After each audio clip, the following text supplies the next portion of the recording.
जय श्री गणेश। मैं एस्ट्रोलॉजर मदन सारस्वत आप सभी का स्वागत करता हूं मां करणी ज्योतिष कार्यालय में। चलिए आज हम जान लेते हैं शास्त्रोक्त शयन विधा यानी शयन के नियम। 18 शयन के नियम आज मैं आपको बताने वाला हूं, जिनके द्वारा आप निरोग, यशस्वी और दीर्घायु हो सकते हैं। वो नियम क्या है, उससे पहले आप चैनल को सब्सक्राइब कर लीजिए और बेल आइकन दबाना बिल्कुल ना भूलें। चलिए आज हम जानते हैं शास्त्रोक्त शयन विधा क्या है। 18 शयन के नियम कौन से हैं वो जानते हैं। सुने व निर्जन स्थान पर या निर्जन घर में जहां कोई न रह रहा हो वहां पर अकेला कभी नहीं सोना चाहिए। देव मंदिर या शमशान भूमि में कभी न सोएं। यह वाक्य मनुस्मृति के द्वारा आता है।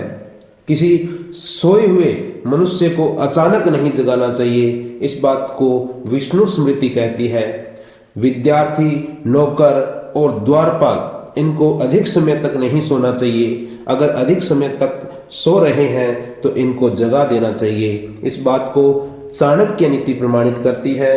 स्वस्थ मनुष्य को आयु रक्षा हेतु ब्रह्म मुहूर्त में उठना चाहिए। यह वाक्य देवी भागवत का है।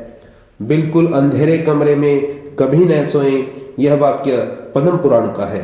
भीगे पैर कभी न सोएं और पैर सुखाकर सोने से लक्ष्मी की प्राप्ति होती है। यह वाक्य अत्रि स्मृति से आता है। टूटी खाट पर या जूठे मुंह सोना वर्जित है, यह महाभारत में कहा गया है। नग्न निवस्त्र होकर आपको नहीं सोना चाहिए। उसके द्वारा आप पाप से श्रापित होते हैं, पापित होते हैं। यह गौतम धर्म में गौतम सूत्र के द्वारा कहा गया है। पूर्व की तरफ सिर करके सोने से विद्या की प्राप्ति होती है। पश्चिम की तरफ प्रबल चिंता प्राप्त होती है और उत्तर की तरफ हानि, मृत्यु इत्यादि के स्वप्न आते हैं, दुष्प्रभाव होते हैं। दक्षिण की तरफ सिर करके सोने से धन, आयु की वृद्धि होती है। यह आचार में युग में आता है, यानी आप या तो पूर्व की तरफ सिर करके सोएं या दक्षिण की तरफ सिर करके सोएं। दिन में कभी नहीं सोना चाहिए, उससे रोग घेरते हैं आपको। दिन में तथा सूर्योदय सूर्यास्त के समय सोने वाला हमेशा रोगी और दरिद्र होता है। यह ब्रह्मवर्तिक पुराण में कहा गया है। सूर्यास्त के 3 घंटे बाद शयन करना चाहिए। बाईं करवट शयन करने से स्वास्थ्य के लिए हितकर कहा गया है। दक्षिण की तरफ पांव बिल्कुल न करें, यहाँ यम और पितरों का स्थान होता है और दक्षिण की तरफ पांव करने से मस्तिष्क में रक्त का संचार कम होता है, इसलिए आप दक्षिण की तरफ पांव बिल्कुल ना करें। और हृदय पर हाथ रखकर कभी न सोएं। बीम या पाट के नीचे बिल्कुल न सोएं।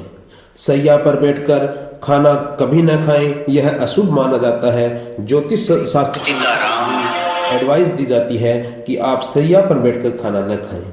सोते सोते पढ़ना यह बहुत ही हानिकारक है। यह नेत्र ज्योति को कम करता है। सोते समय आप बिल्कुल न पढ़ें, या तो आप किसी चेयर इत्यादि पर बैठकर पढ़ें या लेट कर न पढ़ें। और ललाट पर तिलक लगाकर सोना बहुत ही अशुभ माना जाता है, इसलिए आप ललाट पर जो तिलक है उसको उतार कर सोएं, ललाट पर तिलक लगाकर न सोएं।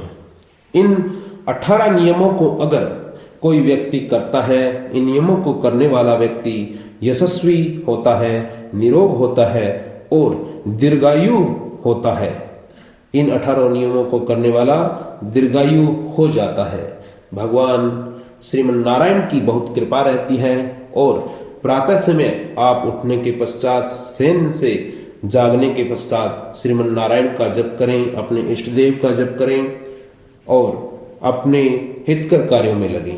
जय श्री राम, जय मां भवानी। यह मेरी जानकारी आप सभी को कैसी लगी आप कमेंट बॉक्स में अवश्य बतलाएं। और भी आपको अन्य जानकारी चाहिए तो आप मुझे कमेंट बॉक्स में लिख कर बता सकते हैं। जय श्री राम।